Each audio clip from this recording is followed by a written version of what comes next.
Whenever you want to start. Okay. Well, thank you everybody for coming out. We've really wanted to come together today and kind of just talk about what we've learned over the last couple months here at Accelerated, and really talk about what's happening in Kern County with our testing, what's happening in California with the testing, and kind of an ER physician entrepreneur perspective on what's going on, and kind of what we think the approach should be going forward. And Dr. Masihi and myself have been dealing with this as you have. I'm sure you guys are working from home, you're sheltering in place, you're isolating yourself, and we want to talk about if that still makes sense. So we want to kind of take everything we've learned and throw it against the backdrop of who we are. You know, we both have had extensive classes in microbiology and biochemistry and immunology. We've studied this for each of us 20 years, and we take everything that we're seeing today and we put that against that backdrop and say, does this make sense? Are we following the science? We keep hearing following the science. What is science essentially? It's the study of the natural world through experiment, through observation. So that's what we're doing. We're studying the disease around us. We're making observations. We're doing testing, experiments to figure out exactly what's going on. And so this has caused some severe disruption for Accelerated, as we have people coming in 7 in the morning till midnight. We're reporting to the health department. We're calling patients back. And at the same time, our volumes have dropped significantly. The hospitals, their ICUs are empty, essentially, and they're shutting down floors. They're furloughing patients. They're furloughing doctors. So the health system has been evacuated in certain places. In New York, the health system is working at maximum capacity. In California, we're really at a minimal capacity, getting rid of our doctors and nurses because we just don't have the volume. The hospitals don't, as I've met with our CEOs twice in the last week, and we don't as well. So we're busy with paperwork for COVID, and we're all focusing on COVID.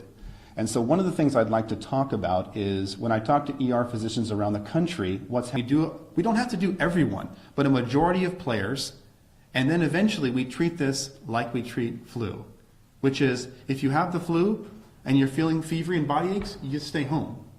If you have cough, fever, shortness of breath, COVID is more of a respiratory thing, you stay home. You don't get tested. Even when people come with flu, a lot of times we don't test them. We go, you have flu. Here's a medication, or if it's been more than 2 days, you don't get Tamiflu, it works itself out.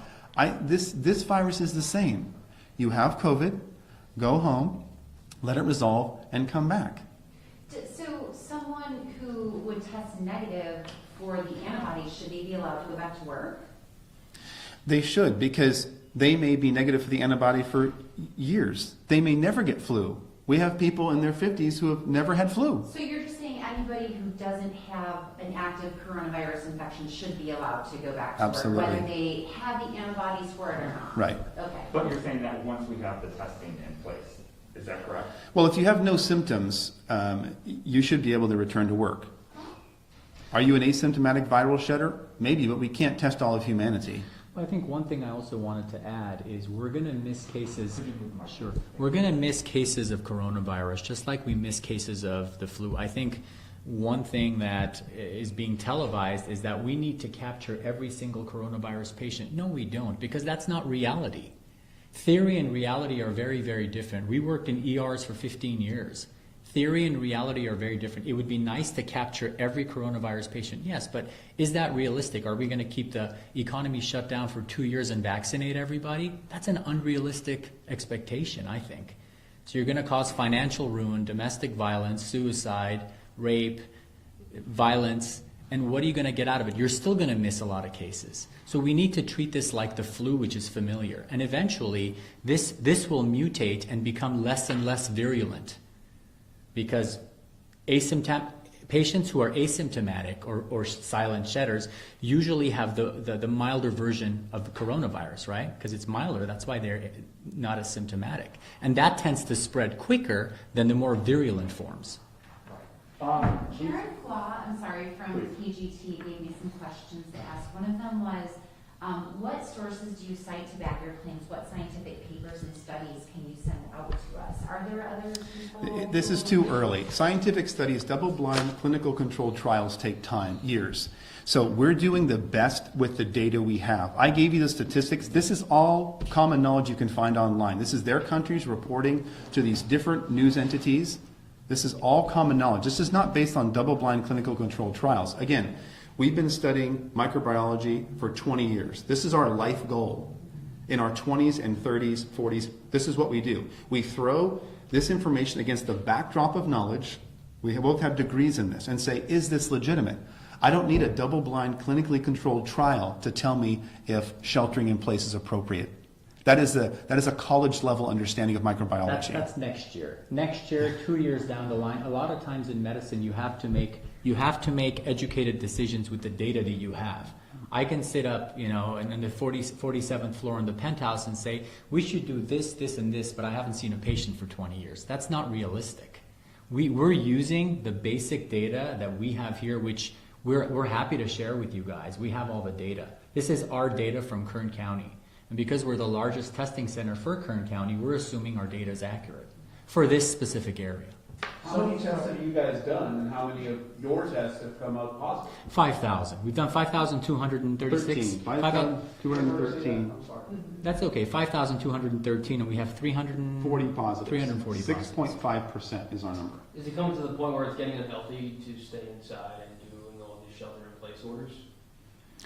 I think so. I mean, sorry to cut you off. Your vitamin D levels go down. You're not outside. You're not, your mood goes down. When your mood goes down, you're more likely to get sick. You get depression. Going outside is healthy.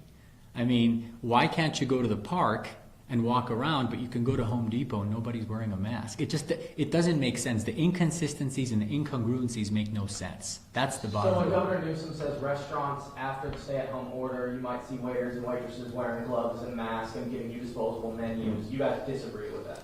No, it's not. We don't disagree with that. I mean, I think you can look at it from two different ways. I think if you're healthy and you don't have significant comorbidities and you're not immunodeficient and you're not elderly, you should be able to go out without any gloves and without a mask. I think if you are those things, you should either shelter in place or wear a mask and gloves. I don't think everybody needs to wear a mask and gloves because it reduces your bacterial flora.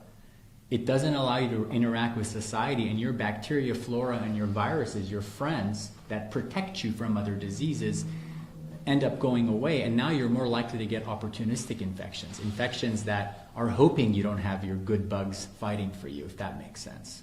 So doctors, you guys are calling for, as you said, gradual opening up, and with that we have to increase our testing. But if you look at the numbers per capita, California is the 4th lowest state per capita testing. The U.S. is below almost every Western European nation per capita testing, minus I think the UK and France. And Germany. Places like, no, we're lower than everybody minus the UK and France per capita. I think we're about 12,500 per million, and UK and France are about 8,000. Okay. If you look at places like Germany and Denmark that are beginning to open up, their testing rates per capita are 3 times higher than what ours are. We also have their test positive rate is between 3 and 12%, which is what the World Health Organization says should be the positive rate. Ours is closer to 20% nationally.